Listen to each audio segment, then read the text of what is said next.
Hola a todos. Las enfermedades neurodegenerativas cada día tienen más presencia en la sociedad española. Crónicas se acerca esta semana a la historia de Conrado Urbán, un paciente con Alzheimer y su familia. Esta es una historia muy especial. Es la historia de una familia que ha dedicado su vida a cuidar en casa a su marido y padre enfermo. Alex, el hijo mayor, tenía 10 años cuando Conrado Urbán fue diagnosticado.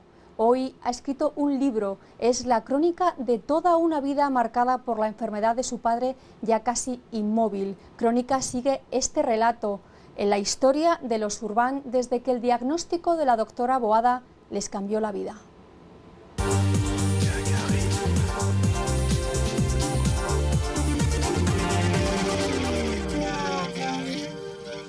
Con la palabra Alzheimer me viene a la mente condena. Condena personal, condena que diríamos inmerecida, condena que incluso piensas que ni la peor persona del mundo podría llegar a merecer jamás. Una enfermedad muy cruel con las personas y con las familias.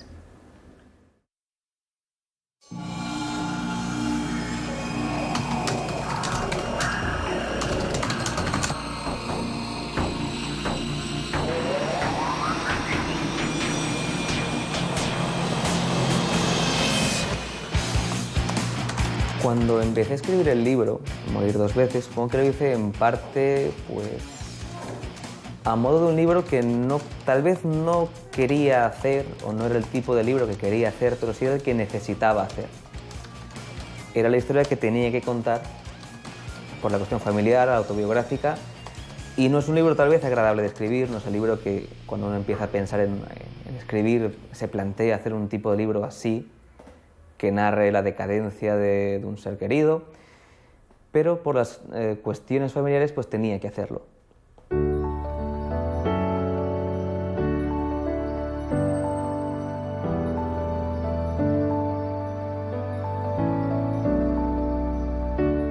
Pues la verdad es una persona fantástica, muy buena en todos los sentidos, como ser humano. Una persona honesta, bondadosa, que estaba siempre dispuesto a ayudar a cualquiera que hiciera falta. Fue un viaje a Perú que él hizo por razones de trabajo. Entonces, bueno, me conoció a mí y pues bueno, se cambió tal vez la forma de pensar de él, que era el quedarse soltero, y bueno, al conocerme, pues pensó que le gustaba y que quería casarse, y pensó en hijos y pensó en todo esto. La verdad es que disfrutó muchísimo cuando, pues con Noelia, claro que era la primera, pues si tenía que cambiar pañales, si tenía que... lo hacía absolutamente todo. Acostumbró pues a coger a la niña, por ejemplo, claro, cuando llegaba del trabajo, a cunarlo, y pues lo acostumbró tan mal que ya cada día quería eso. De mi padre tengo pocos recuerdos por la combinación que se dio de que él fue un padre muy tardío y luego ha sido un enfermo muy temprano. De modo que recuerdos tengo pocos. Viajaba mucho también, o sea, tampoco estaba tanto tiempo en casa, pero cuando estaba sí que le encantaba pasar todo el tiempo con nosotros, no sé, jugando a lo que fuera. Y yo recuerdo nos contaba muchos cuentos, le gustaba mucho, tenía mucha imaginación, nos contaba cuentos que se inventaba él antes de dormir.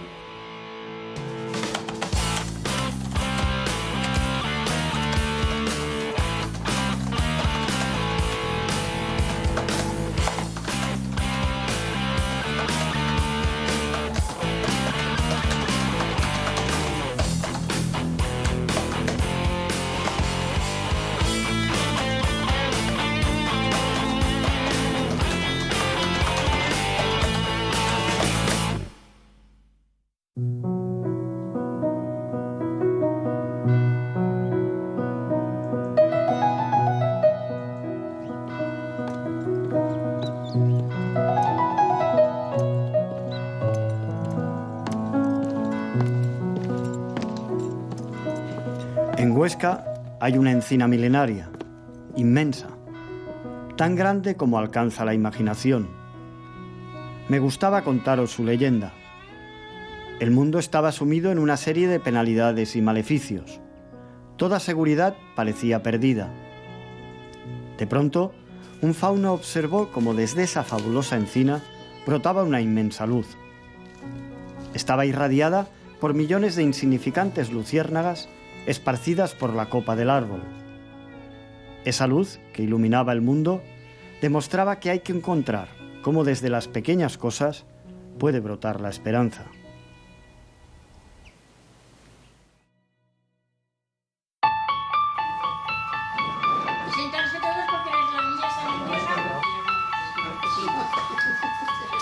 Está buenísimo. Creo que estaba grabando y resulta que no estaba grabando porque se dice nada.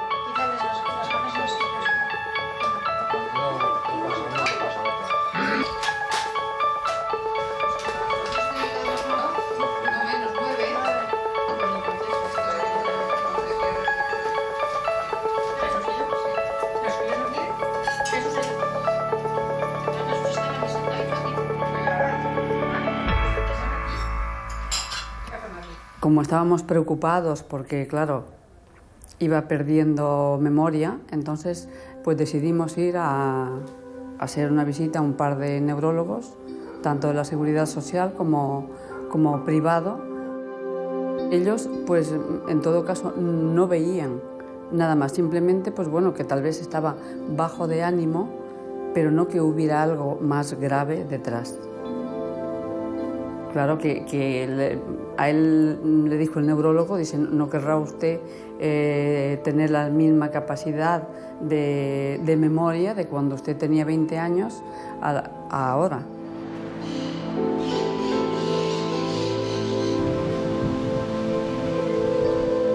Y ya no era capacidad de memoria, porque si una persona va a un cajero con una tarjeta a sacar dinero y no se acuerda del número, pues yo creo que ya hay un problema.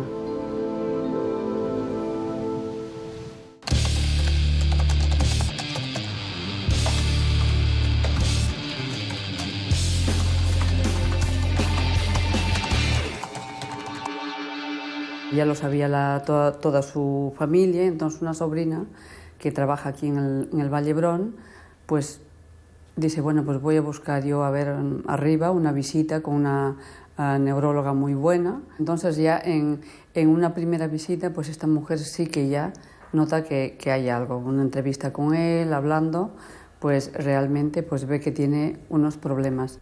Cuando tú le preguntas las 3 palabras del Mini Mental Test Examination, peseta, cabe, manzana, peseta, caballo, cuchara, bicicleta, cuchara, caballo, son 3 palabras que siempre estamos preguntando constantemente. Y el paciente no se acuerda, es una situación de frustración enorme.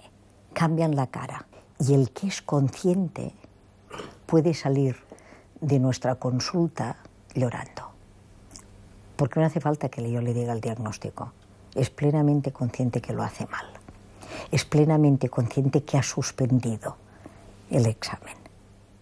Pues para mí fue muy triste porque, claro, no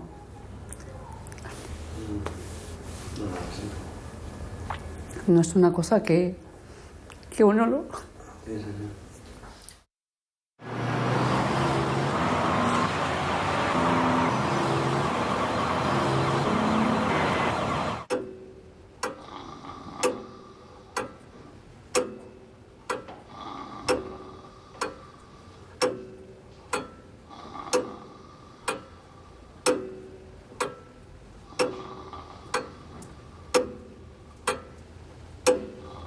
Los primeros momentos fueron fáciles porque, bueno, pues él aún podía salir, darse un paseo, no muy lejos, por aquí cerca, incluso ayudar en las tareas de la casa, ir a comprar alguna cosa, pero claro, eso fue mermando.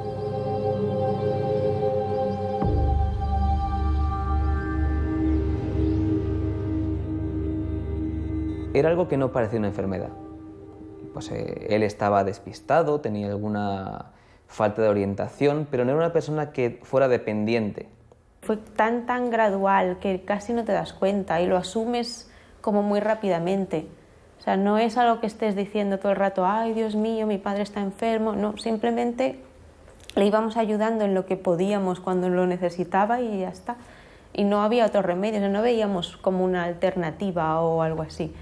Pues no sé, cuando dejó de poder salir solo, me acuerdo la primera vez que se perdió, que tuvimos que ir a buscarlo porque se desorientó en la calle y ya no sabía volver. Entonces se fue, no sé si se fue a por churros o algo así, y ya no volvió. Entonces, claro, tuvimos que salir toda la familia a intentar buscarlo, no sé, no me acuerdo ya ni quién lo encontró.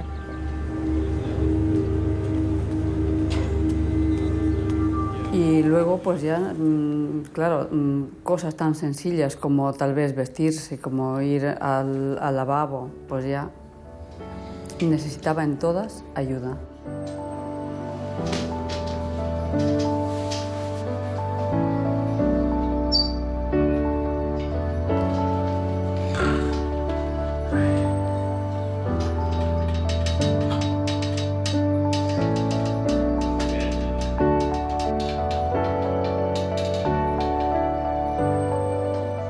Y pues con mis dos hijos, que entonces tenían 10 y 12 años, pues hemos tenido que ir.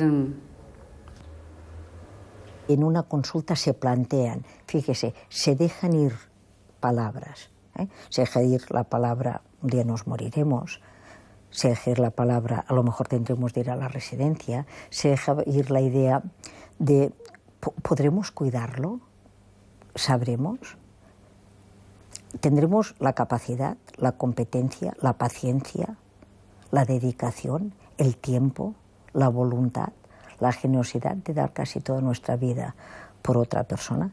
Y lo hacemos, ¿eh? Yo soy incapaz de llevarlo a un centro. Me da muchísima pena. Yo considero que es un ser humano, es el padre de mis hijos, es una buena persona y yo no puedo. Ni ahora mismo que está mal, mucha gente me dice, bueno, pero ahora, dice, si él no se entera, ya sé que él no se entera, pero yo sí que me entero. El problema pues tal vez lo tenga yo. De ningún modo puedo culpabilizar a mi madre por tener a mi padre en casa. De hecho, en su momento, cuando se tomó la decisión, la tomó mi madre, en su nombre y en el nuestro. Nos hemos educado con eso, lo hemos tenido siempre en casa, ha sido siempre así. Ha sido una realidad que no se ha modificado jamás. Y nunca me he planteado ni cambiarlo, ni culparla, ni nada, porque realmente también sabemos una cosa, que los cuidados que recibe en casa son muchísimo mejores, de mayor calidad que en un centro privado, por ejemplo. Él ahora mismo, si no estuviera en casa, ya no estaría. Porque si fuera un centro, ya, por ejemplo, él tiene problemas para comer y entonces pues ya no le darían de comer. A la primera vez que se atragantase, ya no le darían. A mí aquí vino una enfermera y me dijo, dice, bueno, si se atraganta, paras, ya no le das más de comer. Digo, y si se atraganta en la primera cucharada, ¿qué pasa? Pues igual, no se le da. Y no se le da, pues ya la persona se debilita y en este caso yo he decidido pues darle de comer. Se atraganta, bueno, cuando se le pase, pues le sigo dando la comida.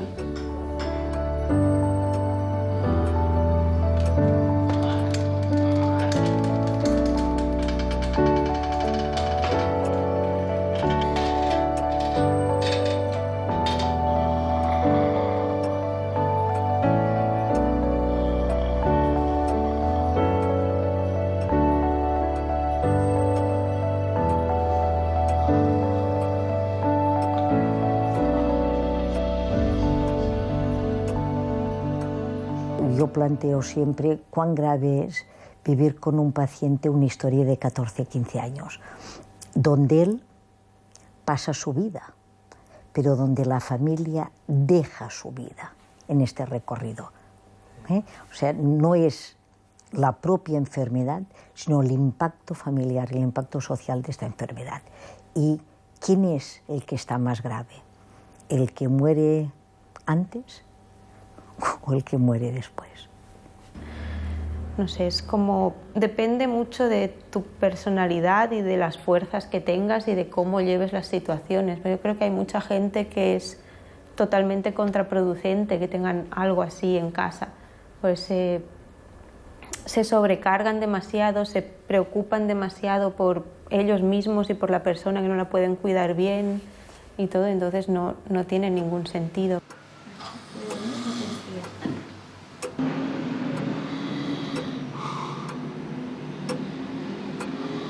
No creo que haya ninguna fórmula para aguantar tanto tiempo con una enfermedad así que te toca tan de cerca, más que vivir al día y no pensar demasiado en el futuro, al menos negativamente. O sea, tienes que disfrutar de lo que tienes en ese momento y ya está. Y no verlo todo como una carga que te ha venido o algo así, es tu circunstancia y tienes que sobrellevarla lo mejor que puedas.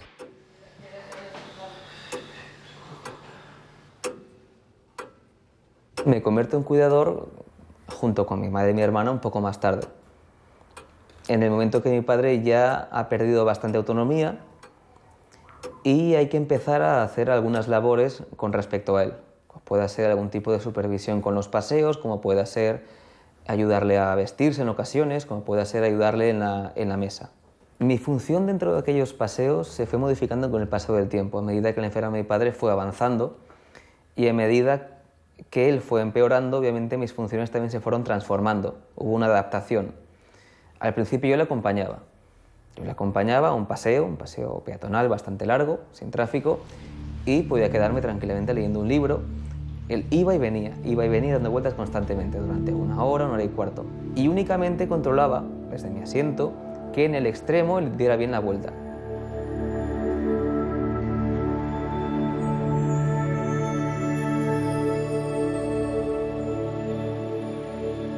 Y sí, hubo ocasiones en las que él se perdió. Al hacer la media vuelta, en lugar de dar la vuelta, se fue hacia un extremo. Es decir, él se iba desorientado y sin apenas capacidad de visión hacia cruces, vehículos, camiones, pivotes, escalones, pasos de cebra, etc. Y sí ocurre unas cuantas veces, te llevas un gran susto, tienes que salir corriendo como una bala porque él no reacciona. Él no va a mirar el tráfico, él no va, por supuesto, a darse más prisa porque venga un coche a una velocidad inadecuada. Él no va a reaccionar, él caminaba recto, como un autómata. También tiene mucho que ver que mi padre, además de la enfermedad, digamos la principal, tuvo un problema de visión bastante grave. Tenía la retina pigmentada y fue perdiendo, sobre todo, campo visual. Si lo normal es ver, digamos, en este plano, él fue estrechándolo cada vez más. Tuve también que empezar a acompañarle a modo, vamos a decir, como de centinela. Caminaba a su lado. Y a partir del momento en que ya la decaída física fue más marcada, tuve que empezar a llevarlo del brazo. Al principio del brazo y más tarde también, pues casi arrastrándolo, que fue el punto que ya marcó el final de los paseos. A partir de ahí, pues empezamos a dar algunos paseos pues pequeños, vueltas por el salón simplemente, vueltas por casa, que también lentamente se fueron reduciendo.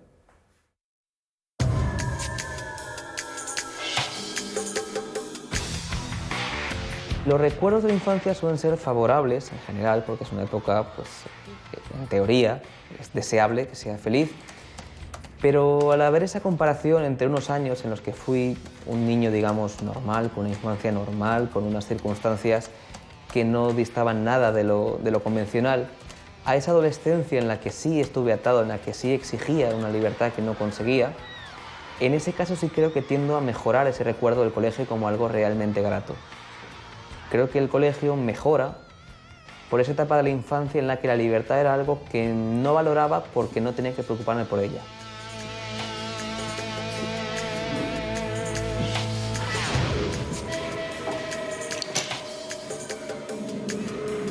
Es más bien, lo representaría como una mirada a un pasado perdido, cuando todavía no había problemas, cuando la infancia todavía era infancia, cuando no se había truncado por un agente externo. No sé si diría que me robaron la adolescencia, es una cosa, al fin y al cabo, que éramos 3 en casa, más o menos nos podíamos compenetrar bastante bien, Pero sí es verdad que mi libertad estaba más limitada que la de alguien normal de mi edad. Digamos normal, por decirlo de algún modo, por alguien que no tuviera algún tipo de problema familiar. Entonces sí hay una parte de libertad que yo demandaba y que no podía conseguir. Supongo que no tuve una adolescencia muy normal, tampoco me rebelé tanto contra nada. Supongo que también no podía rebelarme tanto, pero era como tenía suficiente ya en casa como para tener que pensar en, no sé, ¿contra qué me iba a rebelar? O sea, no había nada contra lo que rebelarse. O sea, no, no iba a odiar a mis padres por ser así, tampoco, no sé. Bueno, soy un poco extraña también yo, pero... Cuando tienes 15 años y tu padre lleva enfermo, por ejemplo, 8 años, hay un hábito. De modo que no te planteas si has de hacer esto o hacer lo otro, lo haces y punto.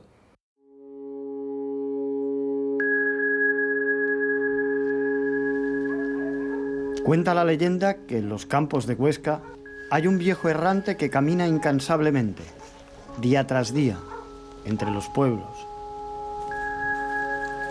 Es el que mantiene el corazón de aquel mundo que desfalleció ante los ojos de los que tuvimos que emigrar, como mis hermanos y yo. Nunca me lo perdoné.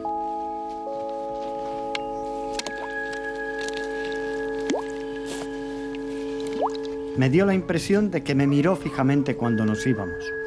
El viejo siempre está allí. Nos señala que no hay que olvidar jamás aquello que se quiere. Si nuestro origen cae en el olvido, desaparece, como si nunca hubiese existido. Aquello que queda en la memoria perdura para siempre.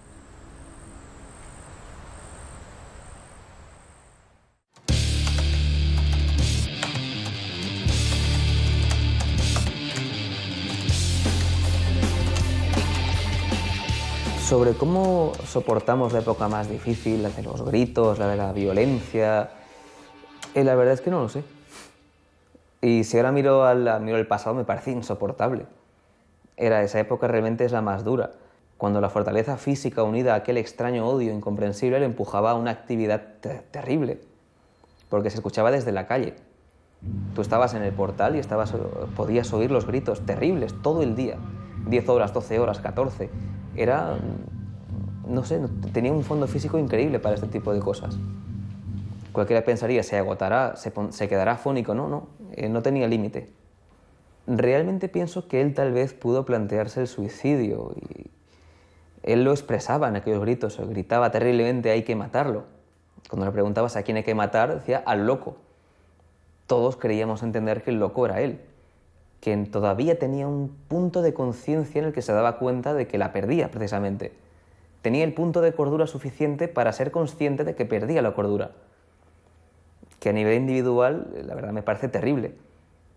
O sea, no soy capaz de ponerme en ese lugar.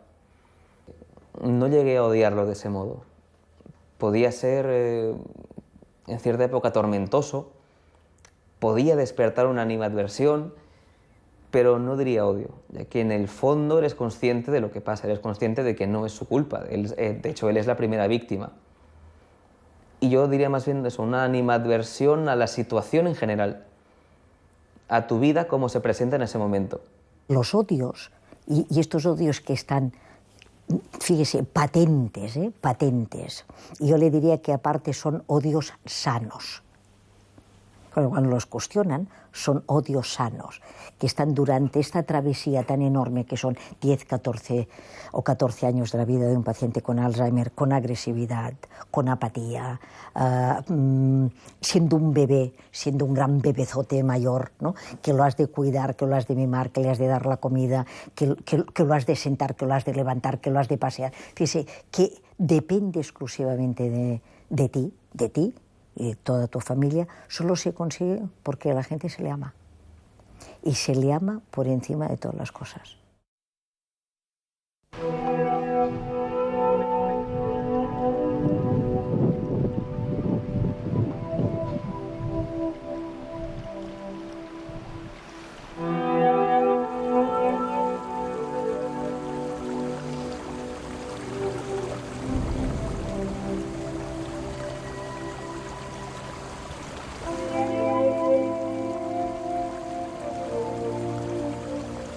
Me gustaba acercarme con vosotros hasta el río Vero, sorteando sus impresionantes gargantas. Bajábamos junto a la orilla para jugar con las piedras. Allí os enseñé a lanzar los guijarros al agua, intentando que pudieran saltar una y más veces.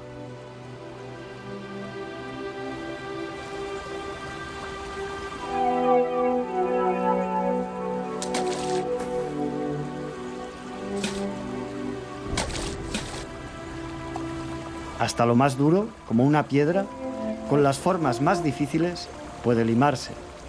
Se suaviza. El roce del agua con las piedras nos enseñará a aceptar el dolor, a asimilarlo como parte de nosotros mismos, hasta convivir con él. Me gustaría que, igual que el río ha acabado limando las aristas de las piedras, vosotros pudierais llegar a convivir con el sufrimiento sin heriros. ¿Cómo puede un hijo reconciliarse con el padre? ¿Cómo puede un hijo reconciliarse con la enfermedad? Porque hay amor, porque lo quiere, porque ha aprendido que por encima de todo está queriendo a su padre. Y porque todo este tiempo que lo ha tenido que atar, que ha pasado una adolescencia malísima, que ha pasado una adolescencia sin figura paterna, que a lo mejor la figura paterna era él siendo un adolescente, que tenía de estudiar, que tenía de crecer, que tenía de llegar a ser hombre, y a ser un profesional, y a conseguir tener un lugar, no en el sol, sino en el futuro, era porque al final quería a su padre. Del mismo modo que de repente un día se despertó por la mañana y empezó a gritar, a despertar en él un odio inmenso y le duró años, hay un momento en que ese odio, ese fulgor se apaga. Se apaga y él se calma. En ese momento todo se vuelve mucho más soportable. La realidad se templa, por decirlo así. En aquellos años, cuando yo tenía 15, 16, tenía cierto temor hacia el momento en que mi padre terminase en un estado vegetal. En aquel momento me planteaba que cuando no tenga cuando pierda movilidad, cuando no pueda caminar, será terrible. Y ahora, sin embargo, me planteo que ahora, con mi padre en estado vegetal, nuestra situación es bastante más cómoda que entonces.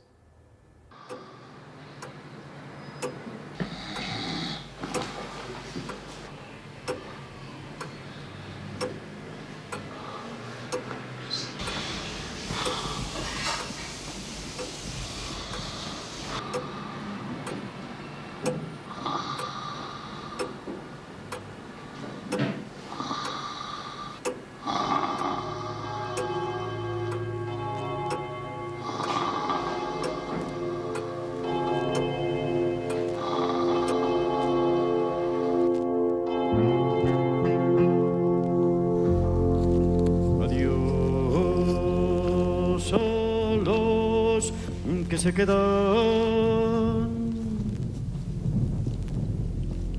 y a los que se van también.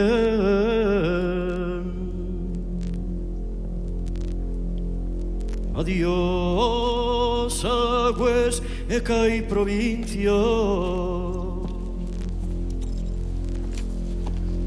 Zaragoza y Teruel.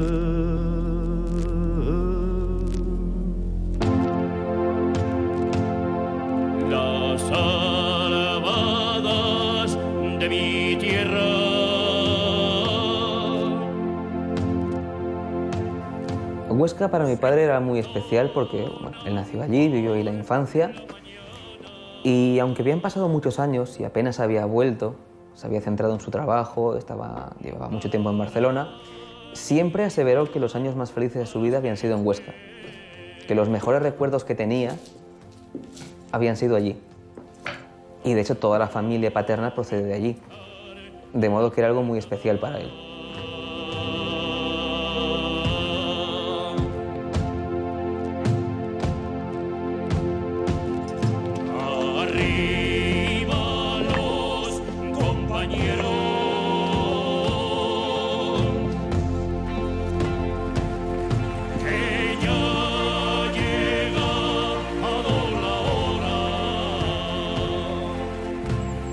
El sentimiento que transmite es el de un mundo perdido, el de algo que estuvo vivo, muy vivo, y que ahora ya ha dejado de existir, por decirlo así, ya que si no hay gente, un pueblo no tiene nada que expresar más que su abandono.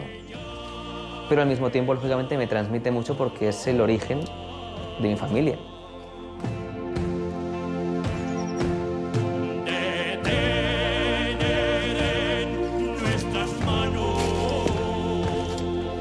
Bueno, para mí representa uno de mis orígenes.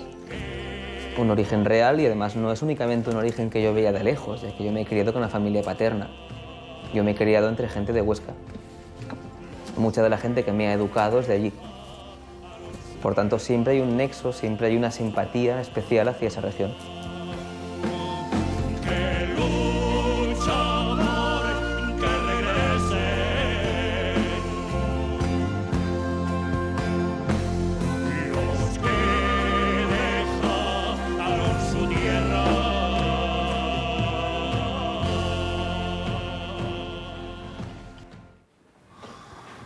Hola, cariño, ¿qué tal?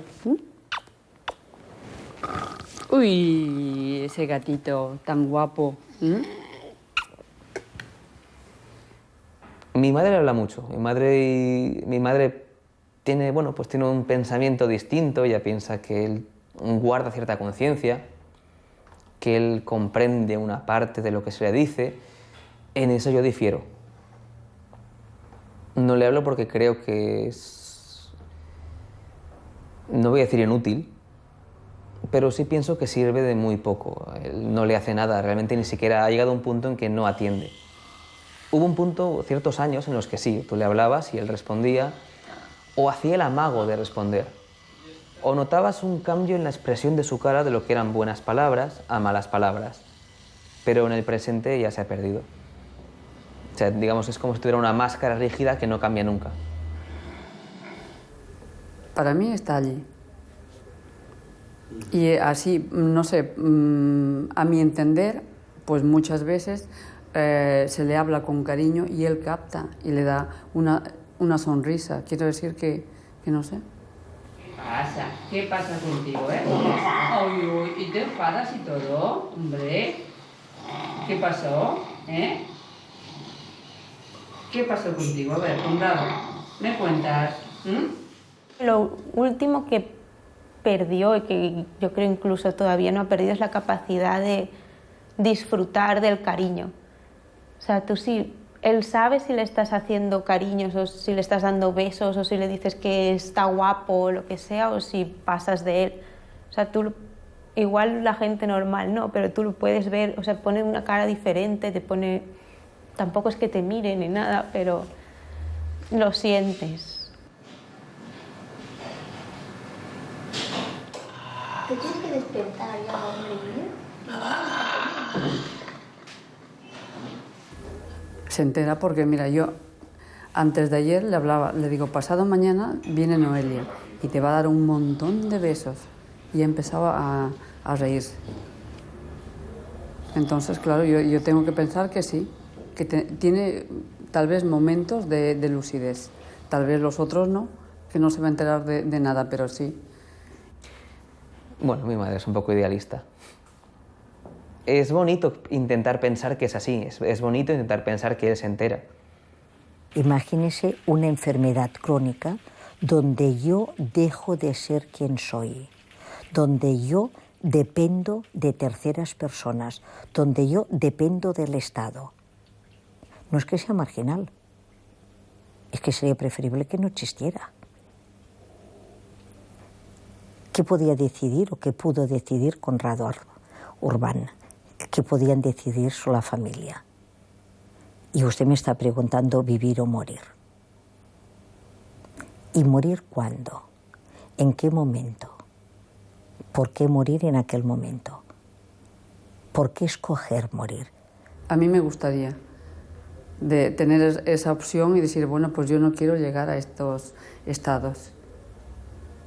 Y me imagino que él, si hubiera podido, también lo habría hecho. Yo creo que la eutanasia debería ser legal, aunque también creo que debería estar regularizada. No puede ser algo que simplemente puedes decidir porque sí, pero hay ciertos casos en que definitivamente debería ser legal.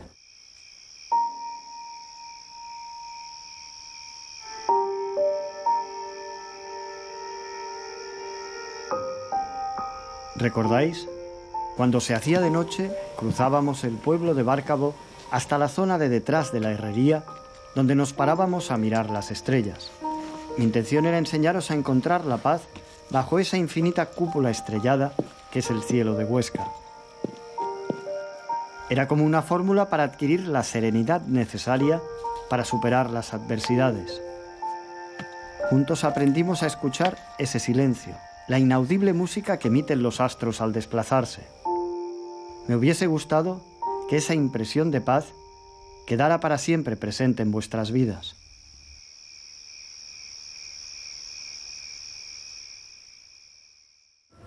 La cuestión de la muerte de mi padre en este caso, no sé si he llegado a imaginarla en el mundo, digamos, en la realidad. Supongo que lo viviré con cierta calma.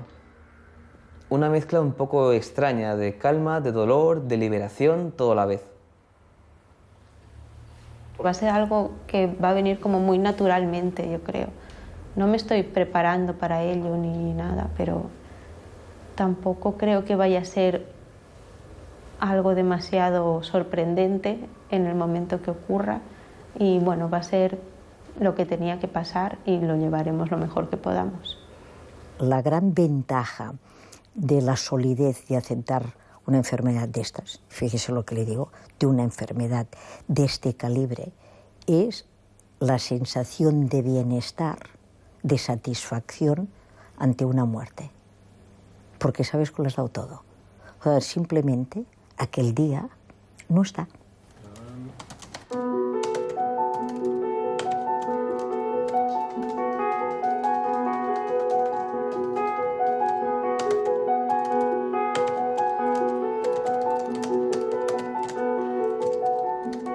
Cuando leas estas palabras, yo estaré muerto.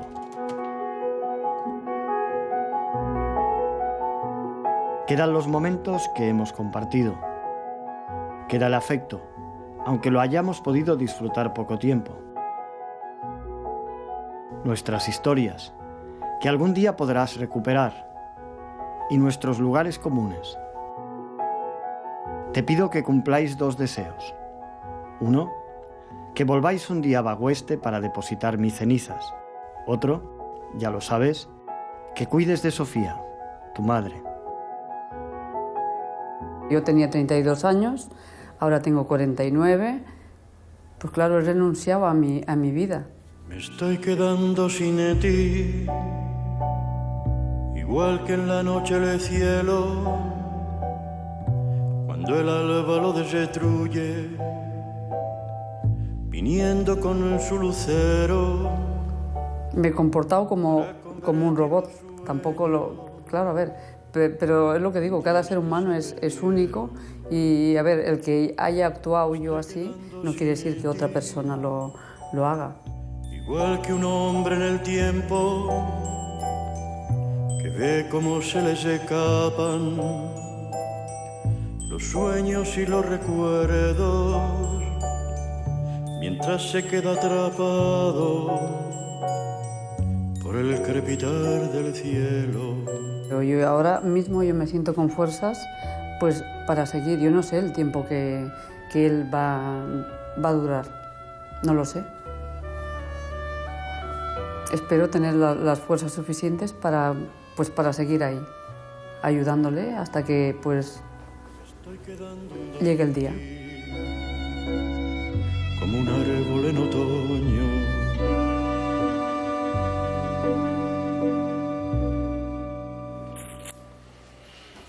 Hombre, mi madre es un ejemplo de superación y de vivir al día y de, no sé, de dar todo lo que tiene y también no esperar recibir nada a cambio, creo. O sea, ella lo dio todo porque nosotros no tuviéramos, yo creo, una experiencia negativa por lo que nos había tocado y por también sentirse bien con lo que ella hacía. O sea, ella pensó que lo mejor era tener a mi padre aquí y hizo lo mejor que pudo para que esa decisión tampoco nos afectara a nosotros tanto. Y siempre ha sido un ejemplo de fortaleza para nosotros.